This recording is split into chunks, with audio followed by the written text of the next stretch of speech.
So pop culture news. We're just kind of doing random headlines here, guys, and just share your thoughts. We've been doing the last few weeks now. Sad news in the world of acting. Yaphet Kotto, passed away today, and today is March the yesterday, forgive me, March the 15th. He passed away yesterday. So if you don't know who he was on a NBC television series, Homicide: Life on the Street, from 93 to 99 as Lieutenant Al Giardello, excuse me.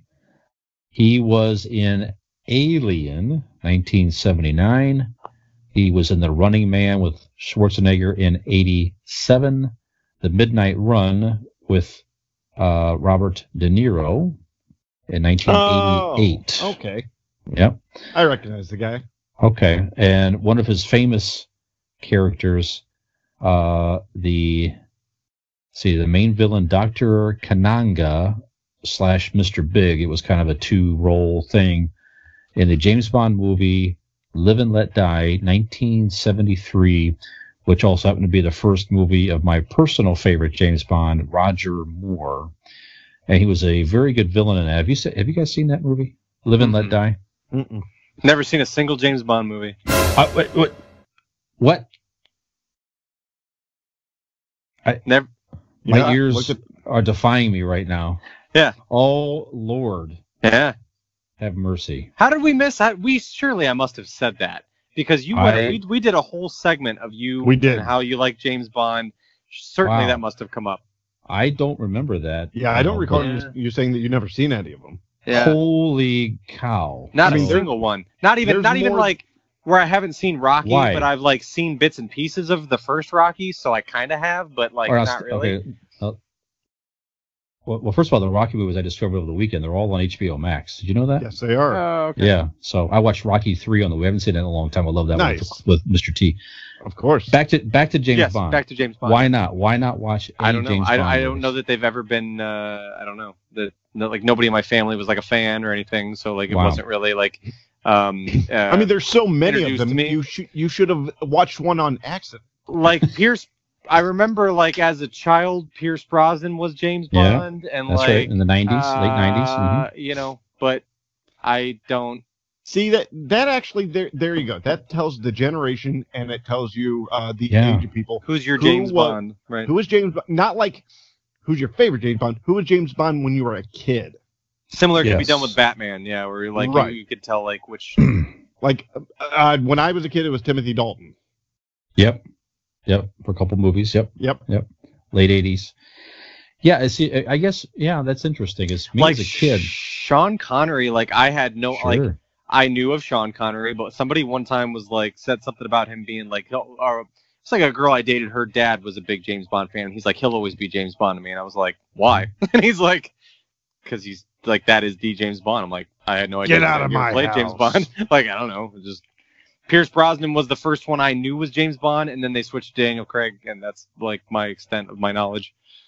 But yeah, and I am very familiar with the Austin Powers movie and know that they pretty direct, like they're kind of spoofing that kind of thing, that like spy kind of. So I get that, but yeah, I've never seen one, never even like seen one on TV that I can think of to where I'm like I'm gonna stop and watch this. I'm sure they have been.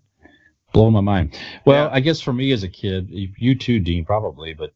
On the movie channel, now years ago, this is like in the early, this is like 70s, late 70s, early 80s, when the like Star Channel and the movie channel came out. Mm-hmm. Back then, one of the pieces of, one thing they had was they had license to the James Bond movies. So they would just run those.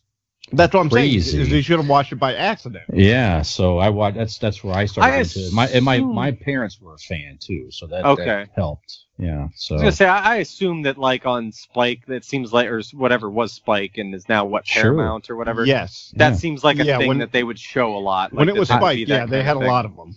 Yeah, they had marathons.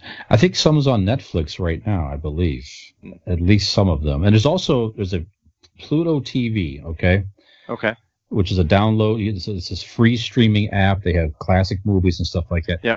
They have all the James Bond movies, I think up until the Daniel Craig ones, if I'm not mistaken, there too. Okay. So they're prevalent out there. You can't remain categorized as a man, I don't believe, a whole lot longer.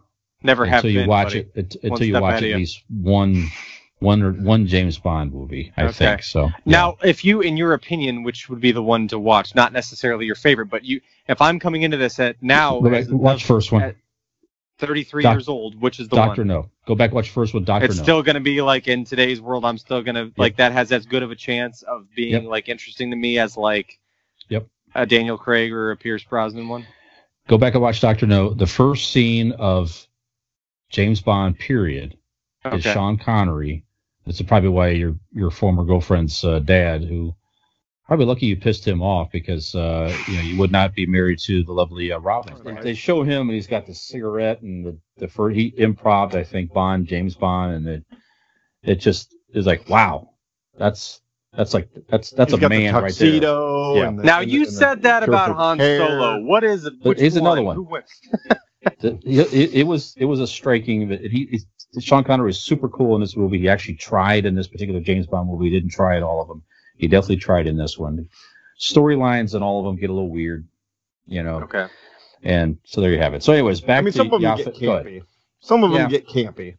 Yeah, that's why I asked if there was one better to watch. That's maybe more like. This was a good one. Okay, started. This is early '60s. It's an early '60s movie. Okay. But go back and check that out. But okay. So Yaphet Kotto. Now, one thing, in my opinion, that not that you, if you're around my age and you've seen these movies or whatever, villains die in different ways, and what kind of became a thing definitely in the Roger Moore ones for sure, was that the deaths of the big villain became kind of campy, sort of, where he would have a quip or something. They would die in some, that's kind of what Austin Powers, the one thing he definitely was, making fun of was, all the crazy lines when people get killed and all that. So Yaphet Kotto played such a cool bit. He probably had of all time worst, ridiculous James Bond villain deaths of all time.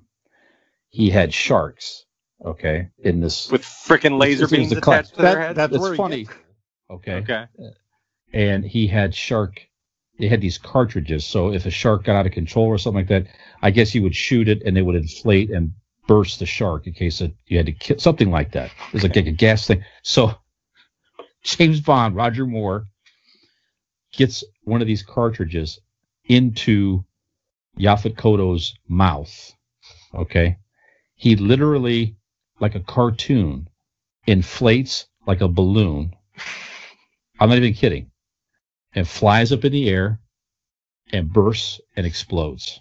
Oh. That is how the great Yaphet Kotto died in this crazy James Bond movie. There you have it. And I tell you what, rest in peace, Yaphet Kotto. But we might be the show that has done the longest topic upon his death.